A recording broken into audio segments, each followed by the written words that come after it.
a graça do Senhor, chegamos ao fim do capítulo 5 de Mateus nessa manhã, irmãos.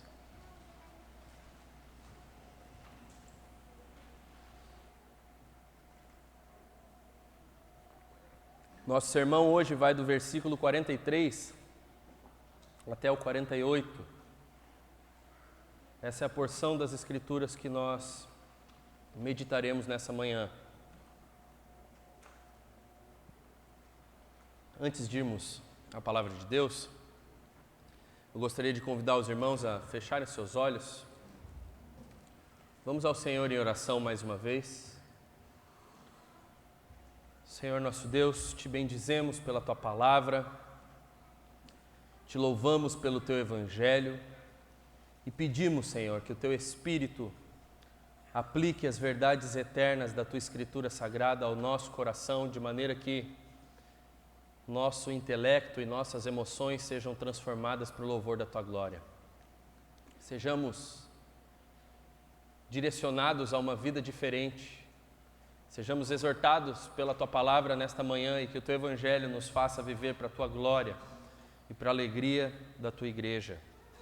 Nós pedimos isso no nome de Jesus Cristo, nosso Redentor, a que amamos. Amém e amém. Mateus, capítulo 5. Nesse primeiro momento, irmãos, nós vamos ler apenas o verso 48. Então volte os olhos para o texto sagrado por um instante. Assim diz a palavra de Deus, ouça com fé. Portanto, sejam perfeitos, como é perfeito o Pai de vocês que está nos céus. Crianças, nesse primeiro momento, vocês vão desenhar uma estrada longa, uma estrada comprida. E na beira dessa estrada, vocês vão desenhar um homem caído. Ele está machucado, ele está caído lá na beira da estrada, precisando de ajuda. Tá bom? Semana passada, o Netflix lançou uma série, um reality show novo, que chama Sobreviventes. A ideia básica é a seguinte: eles pegaram 16 pessoas, colocaram num lugar extremamente árido, no Alasca, e essas 16 pessoas, para ganhar o prêmio, que é uma alta quantia em dinheiro, precisam sobreviver ao frio do Alasca, aos ursos do Alasca e todas as dificuldades que lá tem. E a única regra desse jogo é que eles precisam terminar o seu tempo no Alasca em grupo, em equipe. Irmãos, não demora muito para que estes que num primeiro momento se conhecem como amigos se tornem grandes adversários. Em poucos dias, aquilo que era um clima de amizade se torna um clima de guerra. Um passa a odiar o outro pelo simples fato de terem sido divididos em equipes. Não é exatamente assim comigo e com você, meu irmão? Nós somos ágeis identificadores de inimigos. Nós rapidamente em nossa vida tratamos de criar uma barreira contra as pessoas e tão logo podemos, rotulamos essas pessoas de inimigos. Basta que elas pensem diferente de nós, que elas se vistam diferente de nós, ou que elas vivam de uma maneira que é diferente da nossa. E é exatamente sobre isso que Jesus vai tratar no texto que nós temos posto diante de nós nessa manhã. Jesus tem desfeito no capítulo 5 a falsa interpretação dos fariseus a respeito de vários pontos da lei. Ele começou corrigindo as perspectivas dos fariseus a respeito do 6º mandamento, não matarás. Depois ele corrigiu a perspectiva deles a respeito do adultério. Ele corrigiu a perspectiva dos fariseus a respeito dos juramentos e também corrigiu a perspectiva farisaica a respeito da lei da retribuição ou da vingança. Agora, o nosso Senhor vai fazer uma correção na perspectiva geral que os fariseus tinham sobre a 2ª tábua da lei. Talvez os irmãos não tenham percebido ainda, Mas a lei, os 10 mandamentos, são divididos em duas partes. Os 4 primeiros mandamentos dizem respeito ao nosso amor a Deus. Os 6 últimos mandamentos dizem respeito ao nosso amor ao próximo. E agora Jesus vai tratar desse apanhado da segunda parte da lei, que diz respeito ao amor ao próximo, e vai corrigir a perspectiva farisaica a respeito do amor. Ele vai expor, nesse caminho de correção aos fariseus, qual é ou como é que vivem os filhos de Deus no mundo. E nós veremos, irmãos, que segundo Jesus, os filhos de Deus vivem neste mundo, em primeiro lugar, amando os seus inimigos. E é isso que nós vamos ver dos versos 43 até o 44. Em segundo lugar, os filhos de Deus, segundo Jesus, consideram as obras de seu Pai. É isso que nós vamos ver no verso 45. E por fim, os filhos de Deus, segundo Jesus, imitam o seu Pai Celestial. É isso que nós vamos ver dos versos 46 até o 48. Mais uma vez, então, Jesus começa a correção do ensino farisaico, fazendo um contraste entre o falso ensino e o verdadeiro ensino, e é o que nós lemos nos versos 43 e 44. Volte os olhos para o texto sagrado, por favor. Assim diz a palavra de Deus. Vocês ouviram o que foi dito: ame o seu próximo e odeie o seu inimigo. Eu, porém, lhes digo: amem os seus inimigos e orem pelos que perseguem vocês. Veja, irmãos, o ensino dos fariseus, que Jesus começa a corrigir aqui, é um retrato muito vívido de como se constroem as grandes heresias que corroem a igreja no mundo. Eles distorcem de maneira gritante o verdadeiro e real sentido da lei de Deus, e eles fazem isso omitindo parte do mandamento, por um lado, e acrescentando algo ao mandamento de outro.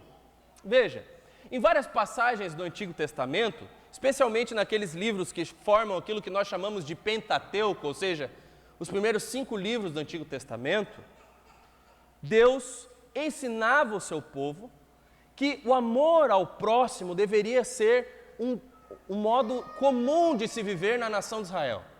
Amar o próximo como a si mesmo, essa era a grande ordenança. A passagem que os fariseus tomavam para o seu ensino estava lá em Levítico, capítulo 19, verso 18, que diz assim: não procure vingança, nem guarde ira contra os filhos do seu povo, mas ame o seu próximo como você ama a si mesmo. Eu sou o Senhor. Os fariseus olhavam para esse texto e claramente omitiam parte do mandamento. Eles diziam: ame o seu próximo, mas eles omitiam a parte como a si mesmo. E por outro lado, eles inferiam do texto que porque o texto falava que deveria amar os filhos do seu povo, necessariamente o amor era só para aqueles que eram do povo. E se eu tenho que amar somente os que são do meu povo, necessariamente eu tenho que odiar aqueles que são os nossos inimigos. O grande problema, irmãos, é que não existe sequer uma passagem do Antigo Testamento que ordene o ódio aos inimigos. Não existe sequer uma única passagem que ordene esse tipo de atitude da parte dos filhos de Deus. Os fariseus, então, deliberadamente fechavam os olhos para o real sentido da lei e produziam com isso um enorme abismo entre eles, o povo de Deus, e qualquer outro povo. É aquilo que o apóstolo Paulo chamou de barreira de inimizade, de um muro de inimizade. Esse muro de inimizade foi construído pela perspectiva farisaica da lei. Aos seus olhos, então, os gentios eram inimigos, os samaritanos eram inimigos, os publicanos eram inimigos, aqueles do povo que não viviam de acordo com a sua vontade, com a sua interpretação da lei, também eram inimigos. Ou seja, qualquer que fosse a pessoa que não fizesse parte daquilo que eles julgavam ser Israel, deveriam ser odiadas, segundo o seu mandamento. Por isso Jesus vai corrigir a perspectiva dos fariseus. Jesus diz justamente o contrário. Ele dá um golpe frontal no ensino farisaico e ele ordena um amor ativo aos inimigos. Ele diz: vocês ouviram o que foi dito, ame os seus amigos, ame os seus irmãos, odeiem os seus inimigos. Eu, porém, vos digo, ame os seus inimigos e orem por aqueles que os perseguem. Jesus eleva o padrão, ele resolve a questão, conserta o que deveria estar correto no coração daqueles que interpretavam a lei. A questão é simples. O que Jesus ensina para os discípulos do seu reino é que no vocabulário de Deus, o nosso próximo inclui os nossos inimigos. Deus não reconhece essas categorias que nós criamos nos nossos relacionamentos, onde nós colocamos alguns do nosso lado e outros contra nós. Para Deus, o amor que nós devemos dar ao mundo é um amor expansivo, é um amor que toca os diferentes, é um amor que alcança aqueles que nos perseguem. O que faz o nosso próximo ser o nosso próximo, segundo o que Jesus está ensinando aqui, não são as nossas conexões étnicas, não é porque nós somos parte de um mesmo povo, não são os nossos interesses comuns, não é a mesma inclinação política, não, irmãos. O que nos obriga ao amor ao próximo é o simples fato de o nosso próximo ser um ser humano, feito à imagem de Deus. É isso que nos obriga ao amor ao próximo. A obrigação que Jesus coloca diante dos seus discípulos é a de amar, seja quem for, incluindo o inimigo. Amor doador, amor ativo, amor que toca o outro. Não é um amor que reside somente nas palavras. O amor proposto por Jesus não é resultado de um mero sentimentalismo, não é resultado de sentir vontade de amar, é ação, é um amor ativo. Quando Ele nos manda orar por nossos inimigos como resultado de nosso amor, o que Jesus pretende ensinar é que o verdadeiro amor não é tanto um sentimento, mas é um trabalho prático. É um trabalho humilde e sacrificial. É a perspectiva daqueles que sabem que nada são, mas que em Deus tudo têm. Foi o romancista russo Dostoiévski que disse acertadamente certa vez, abre aspas, o amor em ação é muito mais fatal do que o amor em sonhos, fecha aspas. O amor em ação é um amor que realmente existe, é um amor que realmente toca a realidade. A grande questão, irmãos, é que, segundo Jesus, os filhos de Deus são terminantemente diferentes dos filhos deste mundo. Terminantemente diferente. Eles amam de verdade, não de palavras somente, mas com atitudes que refletem esse amor. Os filhos de Deus não falam de amor somente, irmãos. Eles amam. Eles não levantam placas falando do amor de alguém. Eles vivem diariamente o amor. Na sua vida prática, eles amam, inclusive os seus inimigos. É assim que temos vivido, irmãos. Se o mundo perdido fosse fazer uma análise da prática dos cristãos em geral, incluindo eu e você, eles poderiam dizer que a nossa marca distintiva é o amor humilde, sacrificial e ativo por nossos inimigos. Seríamos marcados por este rótulo, irmãos. Veja, Jesus está radicalizando a questão. Não é quando nós fazemos algum tipo de ação evangelística, levantando cartazes de Jesus te ama, perdoe a igreja, abraços grátis, ou qualquer coisa do tipo, que nós realmente demonstramos amor pelos perdidos ou demonstramos amor pelos nossos inimigos. Segundo Jesus, o nosso amor é demonstrado por nossos inimigos quando nós oramos por eles. E veja, irmãos, é impossível permanecer odiando alguém que é alvo de nossas orações. É impossível você manter ódio no seu coração contra uma pessoa pela qual você tem intercedido, pela qual você tem orado, pela qual você tem clamado. Na oração, disse o teólogo alemão Bonhoeffer, abre aspas, colocamos-nos ao lado do inimigo, estamos com ele, junto dele e por ele, diante de Deus, fecha aspas. Mas talvez você pense, pastor, mas eu não senti de orar pelos meus inimigos. A gente tem muito disso, não é? Eu não senti de fazer tal coisa. Eu não senti que eu tinha que fazer tal coisa. Eu não senti que eu tinha que orar pelos meus inimigos. O Espírito Santo não falou comigo, eu não senti de orar. Será, meu irmão? Quem disse que amor é mero sentimento? Quem foi que te disse essa mentira? Foram as novelas da Globo. Foi o amor proposto pela cultura que te impregnou a mente com a ideia de que amor é mero sentimentalismo. Veja, irmãos, sentimento é um substantivo, amor é verbo. Amor é ativo, amor é vivo, amor se movimenta, amor vai em direção de alguma coisa.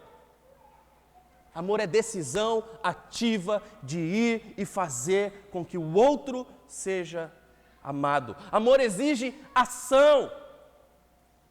A questão é que não nos é natural amar os nossos inimigos. O que os fariseus esqueceram, irmãos, o que eles não analisaram a respeito da humanidade, é que ninguém precisa de um mandamento dizendo odeie o seu inimigo. Nós não precisamos de um mandamento desse tipo, odeie o seu inimigo. Naturalmente nós odiamos os nossos inimigos. Naturalmente nós odiamos até os nossos amigos às vezes. Naturalmente. Rapidamente passamos a odiar familiares, companheiros de trabalho, gente que nem sequer fez algum mal contra a nossa vida. Isso é natural aos homens. Mas segundo o ensino de Jesus, quando o nosso inimigo está procurando nos fazer mal, nós temos que procurar o bem dele. Quando nossos inimigos nos afrontam, nós respondemos com amor. Nós respondemos com bondade, com benevolência. Nós respondemos abençoando. É difícil, não é, irmãos? Mas não é exatamente assim que Deus tem nos tratado? Não é exatamente assim que Deus tem tratado eu e você? É exatamente isso que nós lemos lá no texto de Romanos, capítulo 5, verso 8, quando o apóstolo Paulo diz que Deus prova o seu amor por nós, pelo fato de Cristo ter morrido por nós enquanto ainda éramos pecadores. Ou seja, nós éramos inimigos de Deus.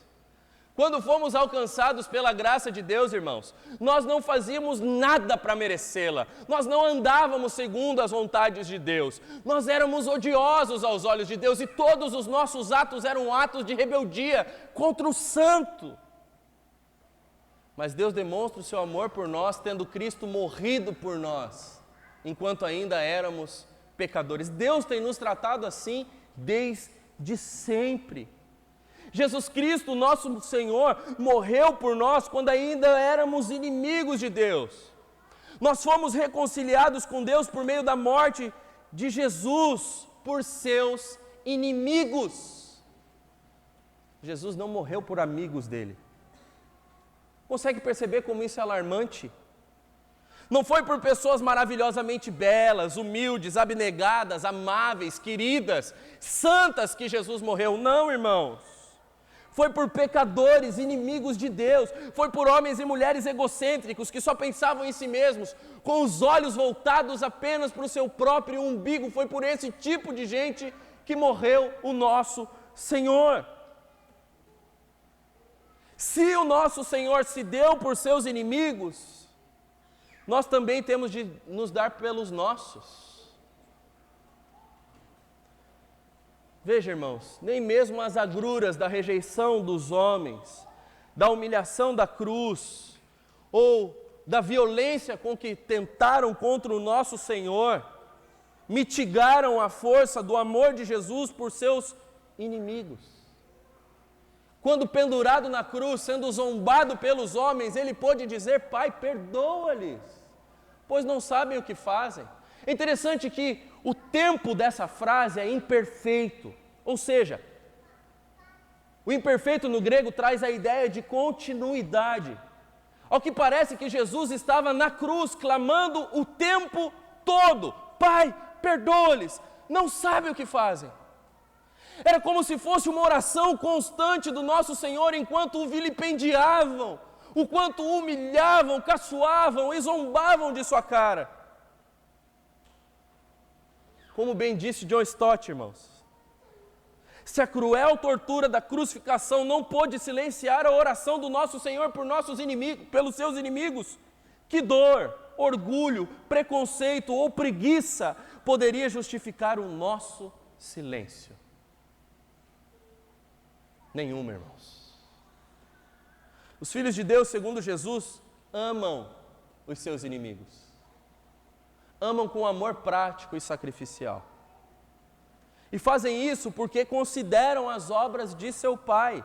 E é isso que nós veremos na sequência do texto. Crianças, agora vocês vão desenhar nessa estrada, longe desse homem caído, um sacerdote e um levita.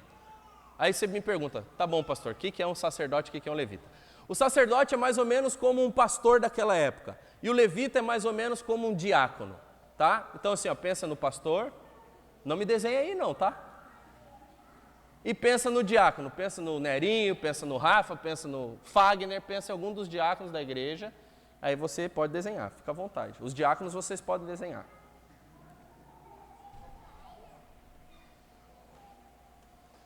Ao ensinar o caminho que seus discípulos deveriam seguir, Jesus agora aponta as obras de seu Pai.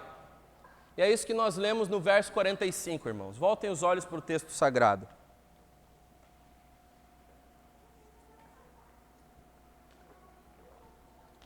Para demonstrarem que são filhos do Pai de vocês que está nos céus. Porque Ele faz o seu sol nascer sobre maus e bons, e vir chuvas sobre justos e injustos. Veja, Jesus está falando que o amor ativo dos discípulos deve ser um amor ativo contra os seus inimigos, porque o Pai que está nos céus também faz isso. O que Jesus diz aqui é que somente com amor ativo pelos nossos inimigos nós provamos a nossa filiação. Provamos de quem nós somos filhos. Se não demonstramos amor prático por quem quer que seja, dificilmente nós podemos dizer que somos filhos de Deus, irmãos, porque Deus é amor. É a essência de quem Deus é. E a essência do amor é dar a si mesmo, é dar de si mesmo, é dar independente do que vai receber em troca. Jesus então apela aqui para aquilo que os reformadores chamaram de graça comum. Nós podemos dizer, irmãos, que basicamente existem duas formas de Deus manifestar a sua graça no mundo. A primeira delas, a primeira forma como Deus manifesta a sua graça no mundo, é a chamada graça comum. O que é graça comum? Graça comum é essa graça que é demonstrada na ação contínua de Deus, de preservação do mundo e de provisão para todos os homens. Ou seja, o mundo continua funcionando, as colheitas continuam, a chuva continua, o sol continua, a atmosfera continua propícia para vivermos neste mundo por causa da graça comum de Deus, que toca todos os homens. A segunda maneira de Deus manifestar sua graça no mundo é a graça específica, ou a graça especial, que visa a salvação do seu povo eleito. O que Jesus está tratando aqui é a respeito da graça comum. E essa graça comum é a manifestação do amor indiscriminado de Deus para com os seus bons homens do mundo e para com os maus.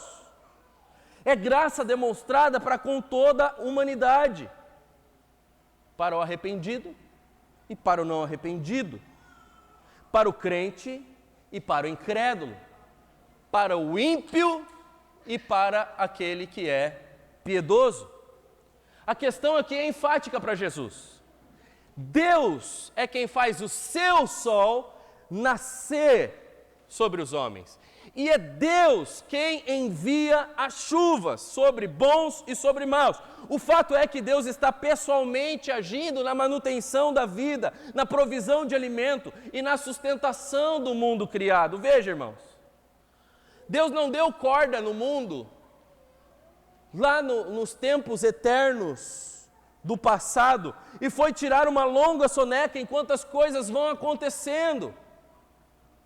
Deus não está alheio à criação. Deus não está alheio ao que acontece neste mundo caído. Não, muito pelo contrário. Segundo Jesus, Deus mantém o seu amor ativo, trabalhando contínua e consistentemente na criação para o bem geral da humanidade. É isso que ele diz. Deus faz o sol vir sobre os justos, a chuva vir sobre os justos e também sobre os injustos. Se o sol nasceu essa manhã, irmãos, é porque a poderosa mão de Deus o moveu até a sua posição. E é a poderosa mão de Deus que faz com que ele complete o seu ciclo durante o dia. É disso que se trata a graça comum e é isso que Jesus está falando aqui. Deus então sustenta os homens com os dons de sua criação, nas importantes bênçãos de chuva e sol, sem as quais nós não poderíamos comer, sem as quais não teríamos alimento em nossas mesas, coisas básicas para o suprimento das nossas vidas. O que Jesus diz é que este deve ser o padrão do nosso amor. Vocês devem amar os seus inimigos para que vocês pareçam com o seu Pai que está no céu, porque o seu Pai que está no céu faz vir o sol e a chuva sobre justos e injustos. Ele derrama de sua graça, em certa medida, sobre justos e sobre injustos. Ele se desprende de seu amor, em certa medida, sobre justos e sobre injustos. A questão, irmãos, é que nós devemos amar como Deus e não como os homens. Consegue perceber como nós, os crentes, somos chamados a viver nesse mundo de uma maneira extremamente contracultural? Nós somos ensinados em nosso dia a dia, irmãos, a pisar em nossos adversários, a fazer o máximo para nos destacarmos entre todos os homens. Não, você precisa ser melhor do que os outros. Se você quer ser bem-sucedido, você precisa chegar lá. E se alguém não te acompanhar, que se dane, deixe pelo caminho, o que é importante é que você chegue lá. Será mesmo? Será mesmo que os homens, alcançados pelo Evangelho, devem viver assim? Enquanto o amor do homem natural é seletivo, o amor dos filhos eleitos de Deus é um amor expansivo, como o amor de seu Pai. Não limitamos nossos atos de amor apenas aos nossos queridos, aos nossos familiares, aos irmãos da igreja, aqueles que nós temos algum tipo de afinidade, de maneira alguma, irmãos. Nós trabalhamos ativamente para o bem comum de todos os homens, sejam eles quem forem neste mundo. Perceba, se Deus em sua santidade e justiça pôde tolerar as ofensas dos maus por algum tempo, de maneira que Ele mantém a vida deles em grande funcionamento, de maneira que Ele não cessa de fazer o bem a homens que o insultam, homens que continuamente se rebelam contra a sua autoridade, quando Ele mantém a continuidade do funcionamento da terra, a vinda do sol, a vinda da chuva, o sustento da mesa, o vinho que alegra o coração, como diria o apóstolo Paulo, e todas as outras coisas, nós também podemos tolerar o mal dos maus e estender o amor a eles. Se o nosso Deus pode e faz, nós também podemos e devemos fazer. O problema é que nós somos incrédulos, irmãos. E nós pensamos de maneira incrédula. Mas será que essas leis naturais, contínuas, o sol e a chuva, será que essas coisas tão comuns são de fato a demonstração do amor de Deus para com os seus inimigos? Os irmãos devem lembrar que houve um momento na história do mundo onde Deus botou sua mão pesada sobre uma nação e fez com que essa nação vivesse nas mais densas trevas por muito mais do que um dia, na libertação do seu povo no Egito. Trevas tão densas que, segundo o texto, eram palpáveis, enquanto o seu povo, na terra de Gozém, vivia as bênçãos do sol, da chuva e das coisas naturais da vida. Os egípcios viviam em mais densas trevas. Irmãos, Deus poderia continuar a agir assim hoje. A questão é que Ele não faz, porque Ele tem demonstrado o seu amor e sua graça para com os seus inimigos. De maneira que essa base, a base do amor de Deus pelos seus inimigos, também é a base que nós temos para amar os nossos inimigos.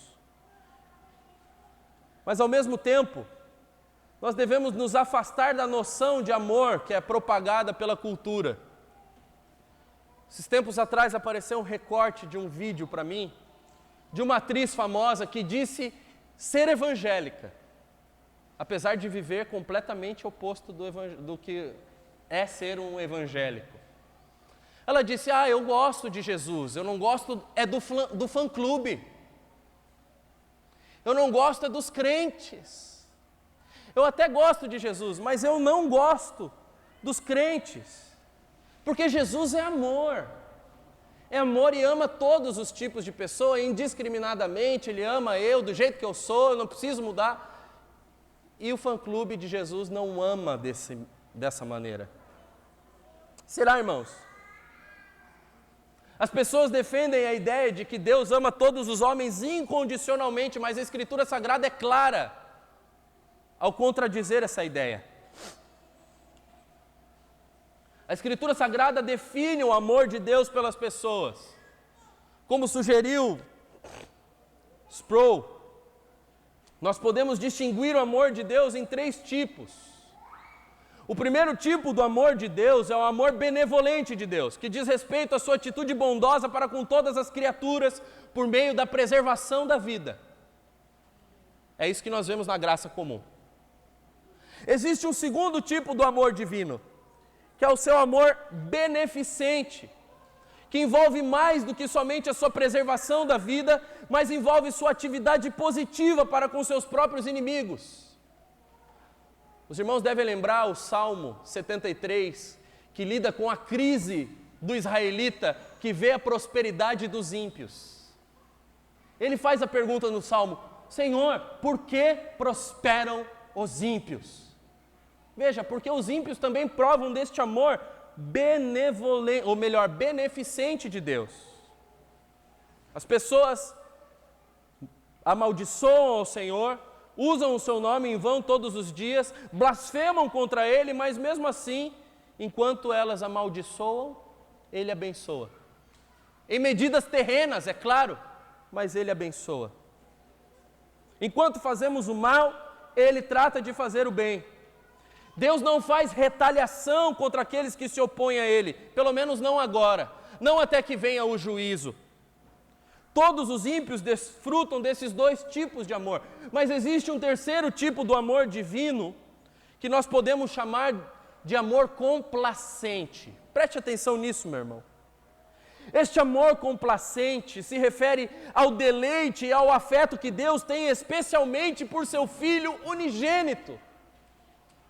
Veja, é em Jesus, é no Filho, que nós vemos a grande declaração de Deus: Tu és o meu Filho amado, em quem eu encontro satisfação. É sobre Jesus que essas palavras são ditas. É o Filho a quem o Pai chama de amado. O Pai tem um amor especial por Cristo, amor este que Ele não tem por nenhuma outra criatura no mundo. Não tem. Mas este amor complacente de Deus não é limitado à pessoa de Cristo. Ele é estendido a todos aqueles que estão em Cristo Jesus, que foram unidos a Jesus, que se identificaram com Cristo no batismo, que se agarraram pela fé ao seu sacrifício redentor, que receberam a sua justiça, que foram justificados pela fé no sacrifício e na ressurreição do Senhor. Nenhum de nós merece esse amor complacente de Deus, mas todos os crentes desfrutam dele, um amor do qual os ímpios não desfrutam. E é por isso, irmãos, porque recebemos da medida deste amor sobrenatural, deste amor extraordinário de Deus, que nós estamos habilitados a amar os nossos inimigos.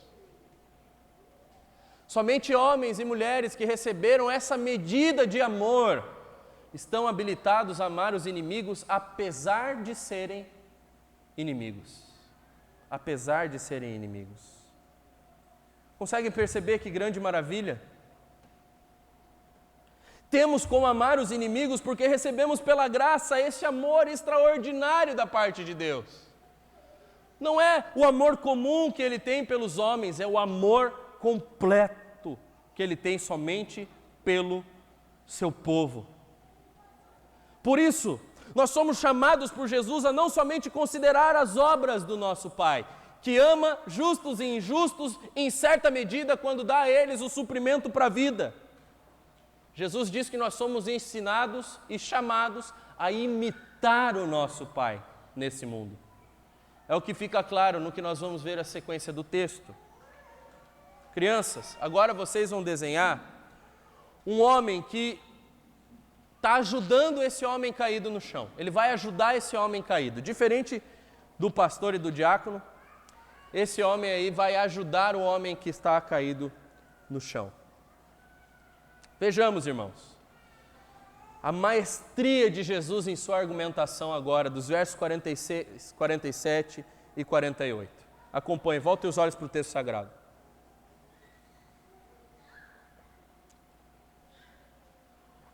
Porque se vocês amam aqueles que os amam, que recompensa terão? Os publicanos também não fazem o mesmo? E se saudarem somente os seus irmãos, o que é que estão fazendo demais? Os gentios também não fazem o mesmo? Portanto, sejam perfeitos, como é perfeito o Pai de vocês que está nos céus. Jesus está tratando profundamente a questão aqui, irmãos. Ora, Ele vai dizer: se vocês amam os que amam vocês, vocês acham que estão fazendo alguma coisa digna de aplausos? Os publicanos também fazem isso. Veja que, para os fariseus, os publicanos eram quase o pior tipo de raça que poderia existir. Porque os publicanos eram israelitas que haviam se vendido por dinheiro a Roma e trabalhavam cobrando impostos de Israel para Roma. Ou seja, eles traíram o povo de Deus. Jesus está dizendo assim: se vocês amam aqueles que amam vocês, que diferença vocês têm dos publicanos que vocês acham ser o pior tipo de gente do mundo? Ele continua. Ele diz: se vocês são cordiais somente com os seus irmãos, ou seja, somente com aqueles que fazem parte do seu próprio povo, do seu círculo de relacionamento, o que vocês estão fazendo demais?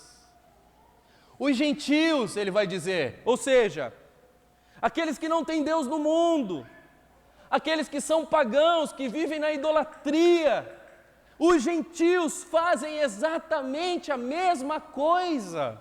Exatamente a mesma coisa. Em outras palavras, o que Jesus está dizendo é: qualquer ímpio tem capacidade de amar a sua mãe. Irmãos, qualquer ímpio tem capacidade de amar aquela que amamentou ele. Qualquer ímpio tem essa capacidade. Qualquer ímpio tem a capacidade de amar um filho. Qualquer ímpio tem a capacidade de amar quem o faz bem. Qualquer ímpio faz isso. Você não precisa ser crente para amar aqueles que te amam. Você não precisa ser crente para ser cordial com aqueles que são cordiais com você. É disso que Jesus está tratando. Qualquer homem sem Deus no mundo ama os seus amigos, ama os seus familiares e ama aqueles que lhe fazem bem. O que se espera dos filhos de Deus, porém, segundo o que Jesus está dizendo, é que sejam perfeitos como o seu Pai Celestial é perfeito. E aqui nós temos um grande problema. Porque, irmãos, nós não somos perfeitos. Nós não temos essa capacidade. E é óbvio, se nós olhamos para esse texto e pensamos em santidade perfeita, nós nunca vamos alcançar esse padrão. A questão, porém, que Jesus está tratando, a perfeição que Jesus tem em mente, não é um estado de impecabilidade. Porque ele mesmo ensina, por meio do apóstolo João, no capítulo 1, verso 8 e 10 de 1 João, que se eu disser que não tenho pecado, faço de Deus mentiroso e a sua verdade não está em mim. A questão para Jesus é simples. A perfeição que ele espera de nós é a perfeição abrangente do amor de Deus pelo mundo perdido. Ou seja, nós somos chamados a imitar o extraordinário amor de Deus em integridade, em tudo o que fazemos. Nós somos chamados a expandir este amor que é natural às pessoas próximas, também aos nossos inimigos, e assim seremos íntegros diante do Senhor. A questão é séria e profunda, irmãos. É séria, profunda e difícil. Não é mesmo? Quem de nós tem capacidade para isso? Como diria o personagem, quem poderá nos defender? Quem poderá nos defender? Crianças, lá no Evangelho de Lucas, no capítulo 10, vocês vão pedir para o papai e para a mamãe de vocês lerem esse trecho da Bíblia com vocês, quando vocês chegarem em casa na hora do almoço. Lá no Evangelho de Lucas, no capítulo 10, nós temos a história de um homem conhecido como o bom samaritano, ou o samaritano misericordioso. O que acontece? Nessa história, Jesus conta que tinha um homem que estava na estrada e foi assaltado. E bateram nele, levaram tudo que ele tinha e deixaram ele caído na beira da estrada. E Jesus conta que vinha um homem, um sacerdote ou um pastor, vinha pelo caminho, viu aquele homem ferido, atravessou a rua e não deu nem bola. Também veio outro homem, um levita, ou seja, o diácono da igreja. Passou por aquele homem, também atravessou a rua e não deu nem bola, não estava nem aí. Até que veio um homem chamado samaritano. Os samaritanos, crianças, eram tidas pelas pessoas no tempo de Jesus como pessoas más, tá? E Jesus conta que aquele samaritano parou, cuidou daquele homem que estava machucado, colocou em seu cavalo e levou para uma hospedagem, para um lugar para ele ser cuidado, alimentado e curado. Jesus conta essa história, crianças, porque foi exatamente isso que Deus fez conosco. Nós éramos inimigos de Deus, nós não éramos bons o suficiente, e o nosso pecado, crianças, nos machuca, nos castiga, nos faz mal. Mas apesar de nós, Jesus veio nos redimir. Ele veio e morreu em nosso lugar e nos salvou. E agora, porque Jesus nos salvou, nós podemos ser como esse homem samaritano e podemos fazer o bem para as pessoas ao nosso redor. Então, por causa de Jesus, crianças, façam o bem às pessoas ao seu redor. Tem aquele amiguinho da escola que ninguém gosta muito, se aproxime dele. Se aproxime dele, fale de Jesus para ele, fale do Evangelho para ele. Você tem um amiguinho que você até não gosta tanto assim dele, que você acha ele chatinho, Chama ele para perto. Faz dele um amigo seu e fala de Jesus para ele. É isso que Jesus espera de nós, crianças. Sejam as crianças ou sejamos nós, os adultos. Ao mostrar que os filhos de Deus imitam o seu Pai, irmãos, Jesus coloca diante de nós um caminho extraordinário. Eu sei que essa palavra não soa muito bem, porque tornaram essa palavra motivo de triunfalismo, não é mesmo? Ai, a vida do crente tem que ser extraordinária, não posso passar necessidade, não posso passar luta, não posso passar tribulação. Se eu estou passando alguma luta, alguma tribulação, é porque eu estou em pecado. Então, se a minha vida não for extraordinária aos moldes deste mundo pecador, alguma coisa está errada em mim. Não, não é nesse sentido que Jesus nos aponta um caminho extraordinário. Veja, quando Jesus diz no seu ensino, o que vocês estão fazendo demais, se vocês cumprimentam os seus amigos? A gente poderia traduzir esse texto literalmente assim: o que vocês estão fazendo de extraordinário? Amar os seus familiares não é extraordinário. Amar os seus amigos não é extraordinário. Diferentemente do apelo moderno, Jesus não tem em vista o triunfalismo que a palavra extraordinário carrega. Ao contrário disso, ele aponta um caminho extraordinário para os seus discípulos, que são filhos de Deus pela fé, que é o caminho da abnegação, que é o caminho do sacrifício em prol do outro. O caminho extraordinário que os crentes devem seguir, segundo, mais uma vez, o teólogo alemão Dietrich Bonhoeffer, é o próprio amor de Jesus Cristo. O amor que, sofrendo e obedecendo, vai à cruz. A essência, o extraordinário do cristianismo, diz ele, é a cruz. O que nós temos de extraordinário em nossas vidas, irmãos, é a via da negação. É a via da morte do eu para a glória de Deus.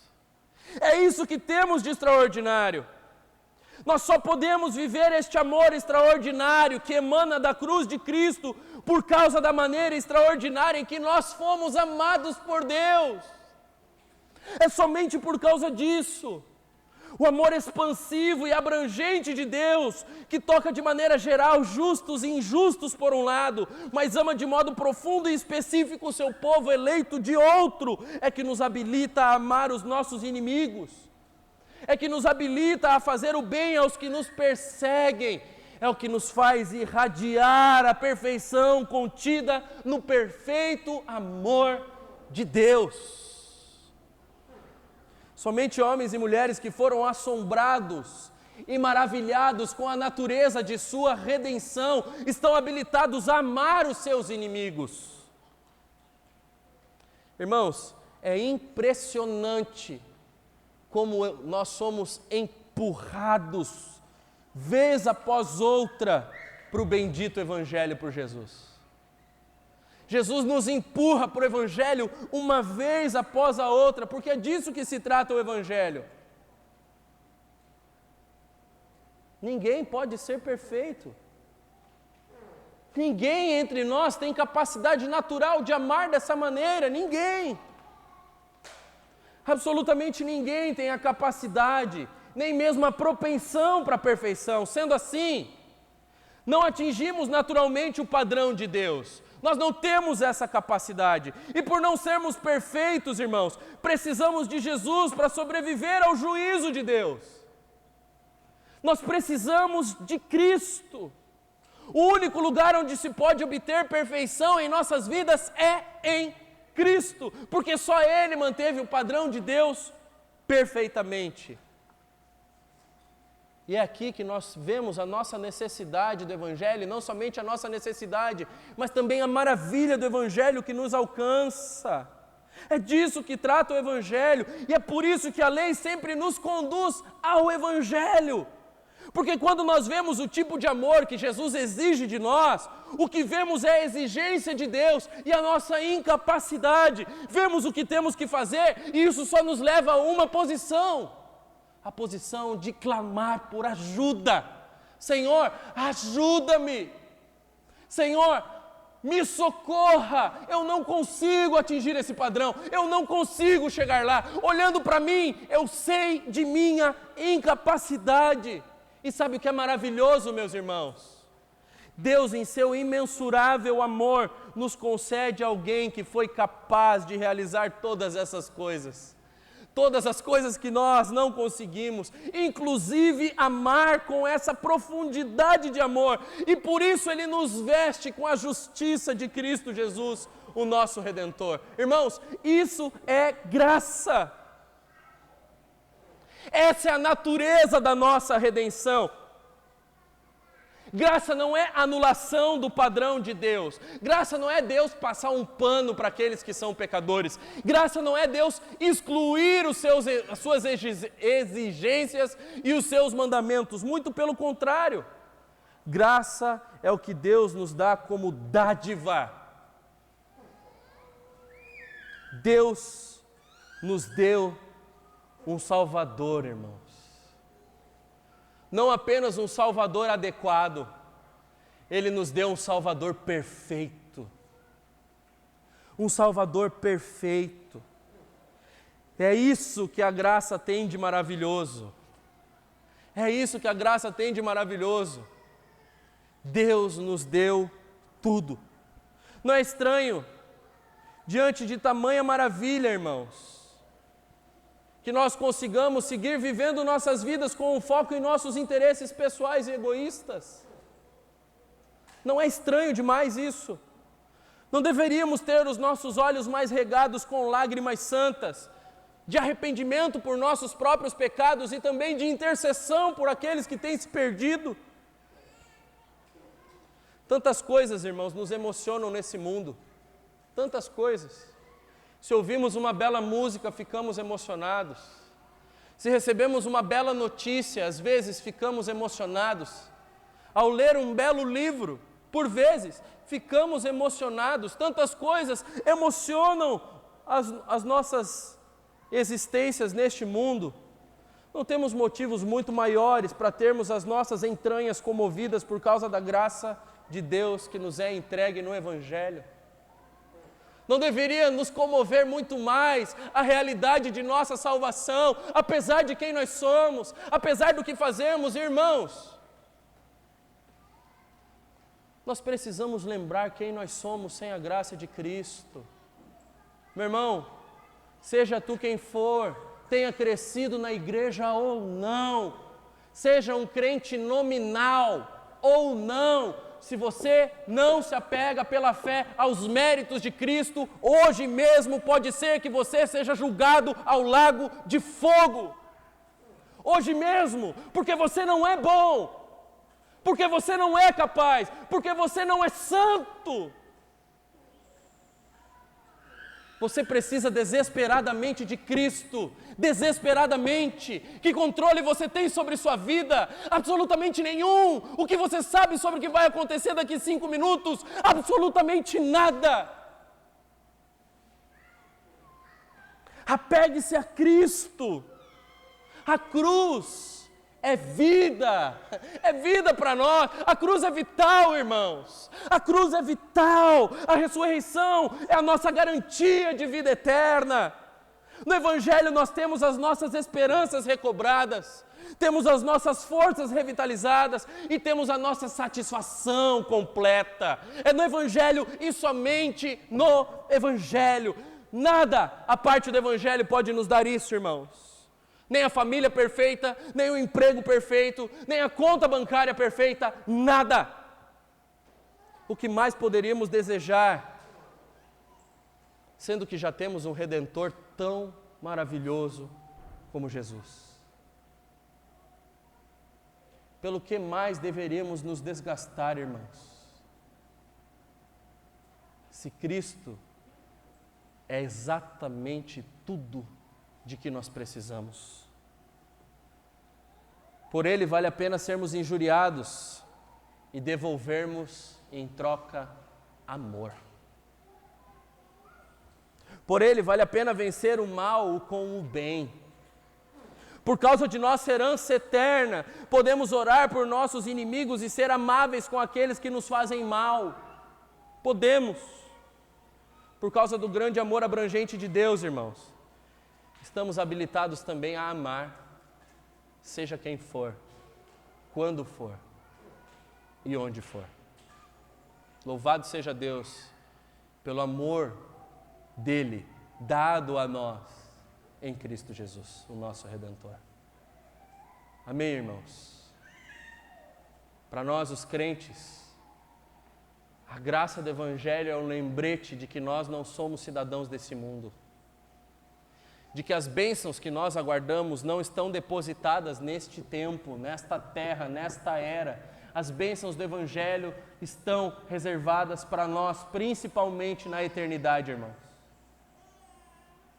Mas para aqueles que estão distantes, a graça de Deus em Cristo Jesus é um lembrete de que se você não se arrepender agora, imediatamente, você será julgado eternamente em um lugar de choro e ranger de dentes, e ninguém te salvará do juízo que virá. Ninguém. Que Deus nos ajude, irmãos. Que Cristo resplandeça o seu rosto sobre nós. E que Deus tenha misericórdia de todos nós. Amém? Vamos orar ao Senhor? Se coloque de pé.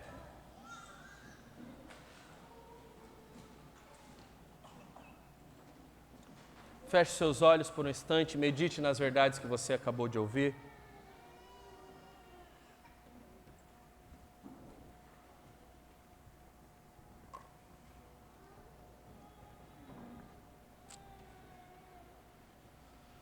Vamos orar ao Senhor. Senhor Deus, te bendizemos, Senhor, porque Tu amou o Teu povo eleito de uma maneira especial, aplicando a morte e a ressurreição de Jesus Cristo ao nosso interior, nos dando um novo coração e uma nova vida em Cristo Jesus. Te bendizemos, Senhor, porque sabemos que éramos Teus inimigos e que não fosse a Tua graça, estaríamos ainda perdidos nessa condição de inimigos do Senhor. Mas Tua bondade nos alcançou, a Tua benevolência tem sido ativa em nossas vidas e o Teu amor complacente por Teu Filho nos alcançou. Louvado seja o Senhor. Te bendizemos, Te exaltamos, glorificamos o Senhor porque o Senhor é digno. Ajuda-nos, Senhor, a vivermos de acordo com nossa vocação, amando os nossos inimigos, Senhor, na verdade, amando todos que estão ao nosso redor, seja quem for, de que maneira viverem, como nos afrontarem, nos ajude a amar, Senhor. Não temos essa capacidade naturalmente em nós, mas sabemos que pelo Evangelho podemos, Senhor. Então, no Evangelho e com o Evangelho, nos ajude. Nos ajude. Nós queremos, Senhor, brilhar a luz do Teu Evangelho nessa cidade. Queremos brilhar a luz do Teu Evangelho neste mundo. Ajuda-nos. Ajuda-nos pelo poder do Teu Espírito. Nós clamamos, ajuda-nos. No nome de Jesus, o nosso Redentor, que nós oramos. Amém e amém. Amém, irmãos. Nós vamos cantar mais uma canção.